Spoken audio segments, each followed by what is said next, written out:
के बाद दवाई की हुई है तो एक बीमारी है उसका भी जिक्र कर लेते हैं। एक ऐसी कंडीशन है उसका जिक्र करते हैं, सेप्सिस।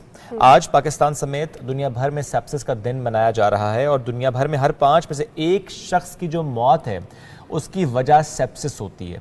अब ये कुछ लोगों को नहीं पता सेप्सिस से मुताल्लिक। हाँ, मुझे भी नहीं पता। एग्जैक्टली कि जरा मुझे भी कुछ अर्सा पहले नहीं पता था। जब मैंने एक पेशेंट को देखा सेप्सिस, जब डॉक्टर ने कहा जी आज इनको सेप्सिस हुआ, तो हम इसको जरा समझते भी हैं, आज आपको समझाते भी हैं, लेकिन इससे पहले एक रिपोर्ट देखेंगे, फिर डॉक्टर साहब आप से इस पर गुफ्तगू भी करेंगे। सेप्सिस आलमी सतह पर एक खतरनाक बीमारी है जिससे हर साल 11 मिलियन अफराद जिंदगी हार जाते हैं। ये तादाद कैंसर से होने वाली हलाकतों से ज्यादा है। सेप्सिस के ज्यादातर वाकयात गरीब और मुतवस्सित आमदनी वाले मुल्कों में होते हैं, मगर अमीर ममालिक के लिए भी ये एक मसला है। सेप्सिस को पोशीदा कातिल भी कहा जाता है क्योंकि इसका पता लगाना बहुत मुश्किल होता है। ये मर्ज हमारे मुदाफ़ती निज़ाम के हद से ज्यादा हरकत में आ जाने से लाहक होता है। इस कैफियत में ये इंसान का मुदाफ़ती निज़ाम इन्फेक्शन या बीमारी के जरासीम से लड़ने के साथ जिस्म के दूसरे हिस्सों पर भी हमला आवर हो जाता है, जिसके नतीजे में जिस्म के मुख्तलिफ आज़ा काम करना छोड़ देते हैं। अगर मरीज मौत के मुंह में जाने से बच भी जाए तो वो मुकम्मल तौर पर सेहतयाब नहीं हो पाता और बाज़ हालात में माजूर भी हो जाता है। गुफ्तगू में अल्फाज की मबहम या गैर वाज़ेह अदायगी, बदन का शिद्दत से कांपना और पट्ठों में दर्द, दिन भर पेशाब का ना आना, सांस का शिद्दत से उखड़ना, दिल की तेज धड़कन और जिस्म के दर्जे हरारत में ज्यादा इजाफा और कमी और जल्द की रंगत बदलना सेप्सिस की अहम अलामात हैं। आलमी इदारा सेहत के मुताबिक सेप्सिस की रोकथाम के लिए निकासी आब, साफ पानी की फराहमी और हिफाजती टीकों तक रसाई को यकीनी बनाना होगा।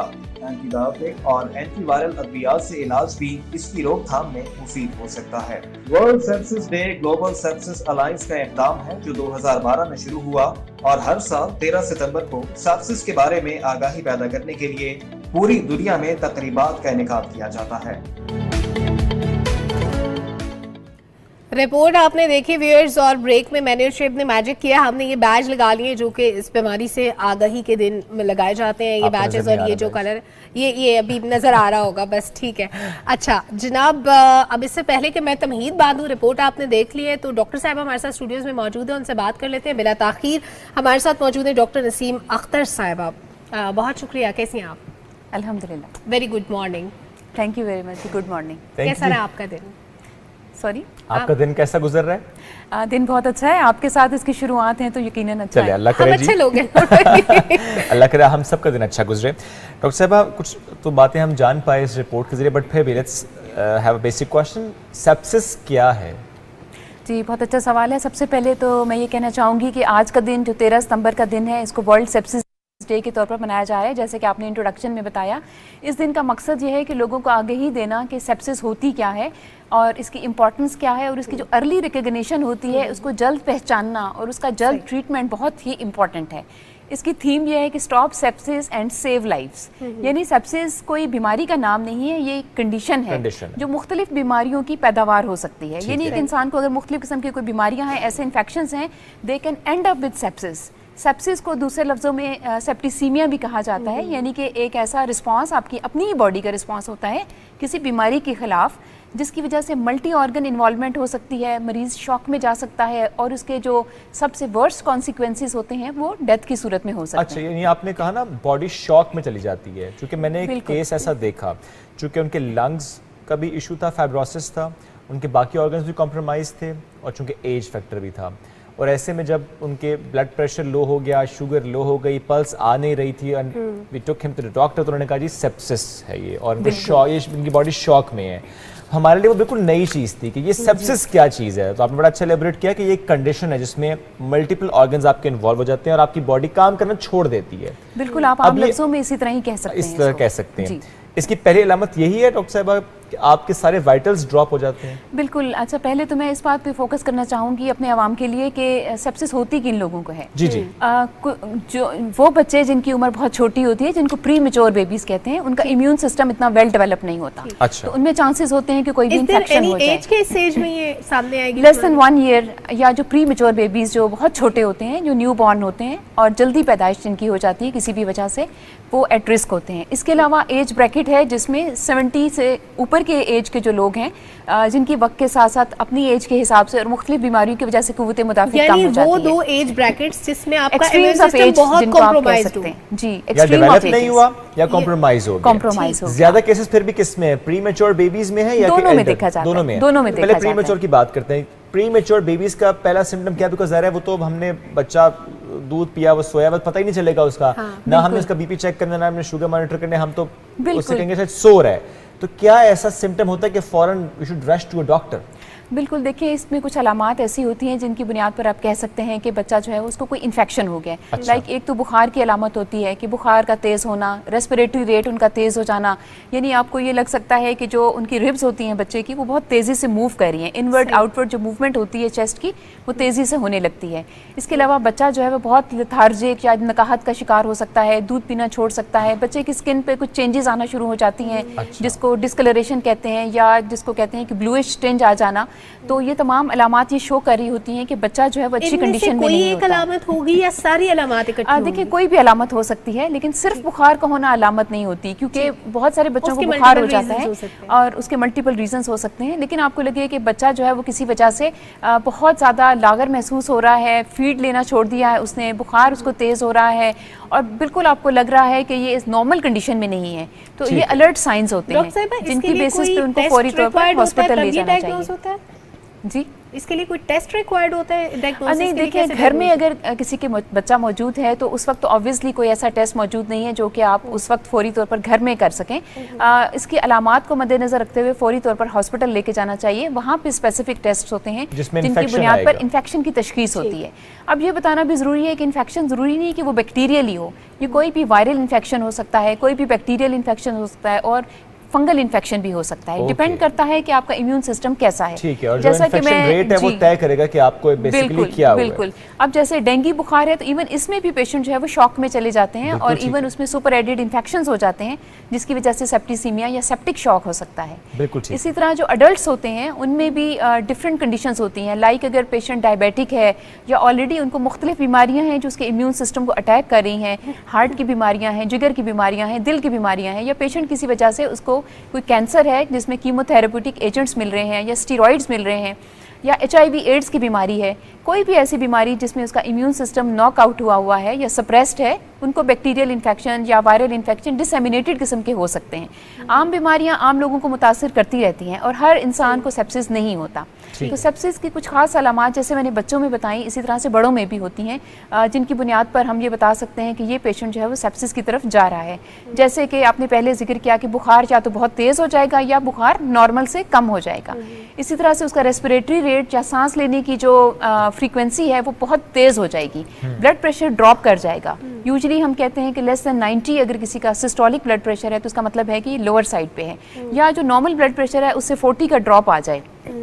इसके अलावा पेशेंट के कुछ और टेस्ट होते हैं जिसकी बुनियाद पर हम कह सकते हैं कि उनको सेप्सिस की अलामात हैं या नहीं है। जैसे वाइट काउंट का बढ़ जाना जिसको सफ़ेद खुलिए कहते हैं, या वो बढ़ जाते हैं या वो कम हो जाते हैं। इसी तरह से ब्लड में एक ख़ास किस्म का केमिकल होता है जिसकी मिकदार बढ़ जाने की वजह से हम ये कह सकते हैं कि पेशेंट सेप्सिस में जा रहा है, जिसको लैक्टेट लेवल्स कहते हैं। फिर स्किन में चेंजेस, जैसे पहले बच्चों में जिक्र किया, इसी तरह बड़ों में भी स्किन चेंजेस आ सकती हैं, डिस्कलरेशन हो सकती है, जैसे होंठों का नीला पड़ जाना या स्किन में ऐसे लगना कि बिल्कुल कोल्ड हो चुकी है स्किन, क्लैमी हो चुकी है, ये अलामात होती हैं कि पेशेंट में सेप्सिस जा रही है। और ऐसे तमाम लोग जिनमें कोई प्रोसीजर हुआ हो, जैसे सर्जिकल प्रोसीजर कोई हुआ है, कोई ऑपरेशन हुआ है, या कोई प्रीवियस हॉस्पिटलाइजेशन रही है किसी भी वजह से, ये वो लोग होते हैं एट रिस्क होते हैं जिनको डिफरेंट बैक्टीरिया एक्वायर हो सकते हैं। जैसे सर्जरी के बाद इन्फेक्शन का हो जाना, या अगर उनकी बॉडी में कोई डिवाइस इम्प्लांटेड है, जैसे कोई सेंट्रल लाइन डली हुई है ब्लड लगाने के लिए या कोई एंटीबायोटिक लगाने के लिए, या कोई डिवाइस ऐसा है जो उनकी बॉडी में लगाना पड़ गया है किसी वजह से, तो इन डिवाइसेस में भी इन्फेक्शन होने के बहुत चांसेस होते हैं। तो ये तमाम लोग एट रिस्क होते हैं कि किसी भी वजह से उनको इन्फेक्शन हो जाए,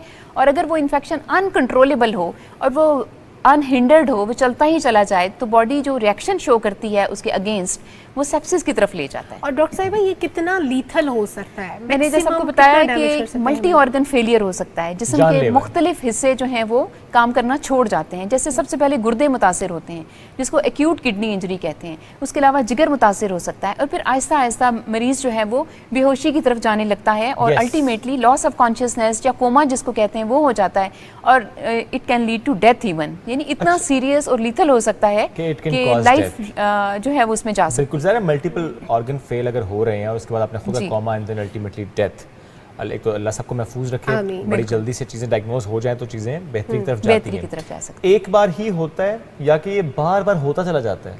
नहीं, देखिए सेप्सिस जो है वो इतनी डेंजरस और लीथल कंडीशन है कि अगर एक ही इन्फेक्शन हो जाए तो वो जानलेवा साबित होता है, लेकिन अगर अर्ली रिकग्निशन हो जाए और जल्द से जल्द ट्रीटमेंट मिल जाए पेशेंट को तो इसमें फुल रिकवरी मुमकिन है। लेकिन थोड़ा सा टाइम इसमें लगता है, अंडरलाइंग डिजीज के ऊपर डिपेंड करता है कि आपकी बॉडी कितनी जल्दी इसमें से निकल आती है। फुल रिकवरी हो जाती है? जी बिल्कुल हो सकती है, या वो एक डैमेज छोड़ देता है? देखिए यूजुअली जो है वो फुल रिकवरी पॉसिबल है, लेकिन अगर ऑलरेडी किसी के ऑर्गन सिस्टम पहले से डैमेज्ड है और उसके ऊपर उसको सेप्सिस हो जाती है तो फिर कुछ ना कुछ उसके अलामात जिंदगी में रह सकती हैं। जैसे किडनी इंजरी अगर किसी की पूरी तरह रिकवर नहीं हुई तो हो सकता है कि कुछ अलामात रह जाएं, लेकिन डिपेंड करता है कि ऑलरेडी कैसा स्टेटस है पेशेंट का।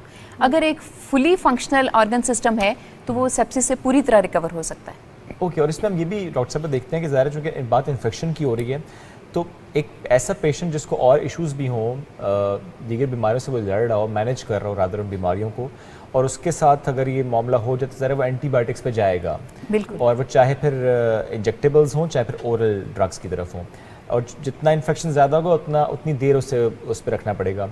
बहुत से केसेस में हमने देखा, बिकॉज ज़रा सेप्सिस की बात है, इसमें इन्फेक्शन बहुत बढ़ जाता है। अगर एक नॉर्मल एग्जांपल दे रहा हूँ 10 पे होना चाहिए तो वो 80 तक भी पहुँच जाता है इन्फेक्शन रेट। ऐसे में जो लॉन्ग टर्म हम उस पेशेंट को एंटीबायोटिक्स पे रखते हैं, क्या इससे नुकसान नहीं होता? जी बहुत अच्छी बात की। मेरा ख्याल है इस फोरम के तवस्सुत से हम अपने अवाम को ये बताना चाहेंगे कि एंटीबायोटिक का अननेसेसरी इस्तेमाल बहुत ज़्यादा ख़तरनाक साबित हो सकता है। वो आज के दिन जिस टाइम पे आप एंटीबायोटिक यूज़ करें हो सकता है कि आपको इतना फील ना हो रहा, लेकिन आपकी बॉडी के अंदर और हमारे इर्द गिर्द एनवायरनमेंट के अंदर इन एंटीबायोटिक के यूज़ से इतनी चेंजेस आ जाती हैं कि यही बैक्टीरिया जो हम आम एंटीबायोटिक से ट्रीट कर लेते हैं वो रेजिस्टेंट हो जाते हैं। सो एंटीबायोटिक का गलत इस्तेमाल, मिस यूज़, अंडर यूज या ओवर यूज दोनों ही खतरनाक हो सकते हैं। डॉक्टर साहिबा, इज दैट ट्रू कि एक सर्टेन टाइम के बाद एंटीबायोटिक आपकी बॉडी पे काम करना छोड़ देती है? देखिए किसी हद तक ये बात दुरुस्त मैं इसलिए कहूँगी कि अगर तो ससेप्टेबल बैक्टीरिया है यानी सेंसिटिव बैक्टीरिया है तो एंटीबायोटिक यकीनन काम करती है, लेकिन अगर हमारी ही मिस यूज़ या ओवर यूज़ या अंडर यूज़ की वजह से एंटीबायोटिक का इस तरह का इस्तेमाल हो तो हमारे इर्द गिर्द मौजूद बैक्टीरिया रेजिस्टेंट ऑलरेडी हो चुके होते हैं। जब आप कल्चर करते हैं एक बैक्टीरिया को पकड़ने के लिए जो कल्चर टेस्ट होता है तो उसमें आपको सेंसिटिविटी की रिपोर्ट मिल जाती है, तो आपको पता चलता है कि ये बैक्टीरिया जो किसी ज़माने में बड़ा सेंसिटिव होता था और आम एंटीबायोटिक से वो मर जाता था तो अब वो नहीं मरता, वो इतनी ज़्यादा रेजिस्टेंस हो गई है। और आपने देखा कि कोविड की जब आउटब्रेक आई तो उसमें कितनी ज़्यादा एंटीबायोटिक का इस्तेमाल था। और इसी तरह से आम बीमारियाँ जैसे होती हैं नज़ला ज़ुकाम खांसी जिनको वायरल इन्फेक्शन कहते हैं उसमें एंटीबायोटिक का इस्तेमाल नहीं करना चाहिए। और सब उसमें तो हमारी गलत प्रैक्टिसेस भी है ना। पाकिस्तान में तो आप देखिए ना कि एक साल जो ज़्यादा ही है, 1 महीने के बच्चे को एंटीबायोटिक्स हम दे देते हैं, हालांकि बाहर कुछ मुल्कों में तो 2 साल तक एंटीबायोटिक देने का कॉन्सेप्ट ही नहीं है। हमने बच्चे की पैदाइश से एंटीबायोटिक्स का स्टार्ट करवा दिया, जाहिर है जब बड़ा होगा तो वो बैक्टीरिया तो रेजिस्टेंट हो चुका होगा। बिल्कुल, तो ये प्रैक्टिस तो डॉक्टर्स की तरफ से हो रही है। इन प्रैक्टिसेस को ना सिर्फ डॉक्टर्स को डिस्करेज करना चाहिए बल्कि उन्हें ये भी समझाना चाहिए अपने पेशेंट्स को कि हर बीमारी का इलाज एंटीबायोटिक नहीं है, क्योंकि सिंपल बीमारियां वैसे ही अपना टाइम पूरा करके ख़त्म हो जाती हैं। जैसे आपको डेंगू बुखार आजकल बहुत कॉमन है और फैला हुआ है, तो डेंगू बुखार में भी एंटीबायोटिक का कोई रोल नहीं है अनलेस कि कोई पेशेंट सेप्सिस में चला जाए, अच्छा ये सेकेंडरी बैक्टीरियल इन्फेक्शन में चला जाए। आमतौर पर इसकी मैनेजमेंट सिर्फ फ्लूइड है। हम कल भी डेंगू पे बात कर रहे थे और ये तो हमने देखा डॉक्टर साहबा कि डेंगू में लोग घरों में एंटीबायोटिक्स का इस्तेमाल कर रहे हैं। जी, वो इसकी वजह सेल्फ मेडिकेशन नहीं करनी चाहिए, क्योंकि आजकल डेंगू बहुत ज़्यादा फैला हुआ है कम्युनिटी में। तो अगर किसी को बुखार होता है, सर में दर्द होता है, जिस्म में शदीद दर्द होता है और नकाहत या कमज़ोरी महसूस हो रही होती है, तो सबसे पहले ये जहन में सोचना चाहिए कि आजकल के दिनों में डेंगू का डायग्नोसिस हो सकता है। ऑल्दो मलेरिया भी कॉमन है, क्योंकि आपको पता है मौसम इस तरह का है, फिर ऊपर से फ्लड्स भी हैं, तो मुख्तलिफ बीमारियाँ ऐसे इलाकों में फैल रही हैं जहाँ फ्लड्स हैं खासतौर पर। तो डेंगू मलेरिया टॉप पे है और ये दोनों बीमारियाँ ऐसी हैं जिसमें कि एंटीबायोटिक का इस्तेमाल नहीं जरूरी। ओके, इसमें सिर्फ ये कि आपने एंटी मलेरियल चाहिए और डेंगू के बुखार के लिए फ्लूइड मैनेजमेंट चाहिए, पानी का इस्तेमाल अच्छे तरीके से करना है, ज्यादा से ज्यादा फ्लूइड इनटेक करना है, फ्लूइड इनटेक बढ़ाना है। आपने मेडिकेशन से बहुत बेहतर है कि आप अपने फ्लूइड इनटेक को बढ़ाएं तो चीज़ें बेहतरी की तरफ जाएंगी। डॉक्टर साहब थैंक यू सो मच। बात सेप्सिस से, लेकिन देखिए कि ज़मीन बहुत से बीमारियां जिससे आपका इन्फेक्शन रेट बढ़ता है, उस पर बात करनी बहुत अहम है। सेल्फ मेडिकेशन को डिस्करेज कीजिए। Over use, miss use, under use of antibiotics इसमें एक्सप्लेन भी करते हैं कि फॉर एग्जांपल डॉक्टर ने आपसे कहा जी 5 दिन आपने एंटीबायोटिक लेनी है, आपने 2 दिन लिया, कहा मैं ठीक हूँ, मैं आपने छोड़ दी, please don't do that, dose complete करें। और अगर डॉक्टर ने नहीं कहा तो ना लें। और बच्चे मुतालिक ज़रूर डिस्कस करें डॉक्टर से कि 2 साल तक तो मैं खुद कहता हूँ कि कोशिश करें कि बच्चा खुद इम्यूनिटी डेवलप करे। आई थिंक 5-6 साल तक भी बच्चे बहुत छोटे होते हैं, बच्चों को मेडिसिन देने से अवॉइड करना एटलीस्ट जो चाहिए। इंटरनेशनल प्रैक्टिस है वो 2 साल तक की तो है, उस पर जरूर करना और कुछ नेचुरल रेमेडीज जो होती है, जैसे हल्दी बहुत अच्छा एंटीबायोटिक है नेचुरल, इसके अलावा हनी और लहसुन के बारे में कहा जाता है बहुत अच्छा नेचुरल एंटीबायोटिक है। तो ये चीजें बेहतर है कि आप अपनी ग़िज़ा में शामिल करें। लेकिन इसका मतलब ये नहीं कि आप डॉक्टर के पास नहीं जाना, आपने प्लीज डू कंसल्ट नहीं, ऑफ कोर्स जाना है, लेकिन ज़ाहिर है बच्चों को गैर जरूरी अद्वियात ना दें, गैर जरूरी मेडिकेशन बिल्कुल ऐसे, क्योंकि डॉक्टर के पास जाके ना खुद भी कहते हैं वो जो इंजेक्शन लगाए, टीका लगाए तो ठीक होगा, तो ये ना कीजिए। अच्छा, कुछ लोगों के साथ ऐसे साइकोलॉजिकल प्रॉब्लम भी होता है, टीके के बगैर वो ठीक नहीं होते, रियली वांट कि उनको भी टीका लगना चाहिए। किसी को गोली चाहिए, किसी को टीका चाहिए। एक ब्रेक की तरफ चाहिए, हमें ब्रेक चाहिए, वापस आते हैं।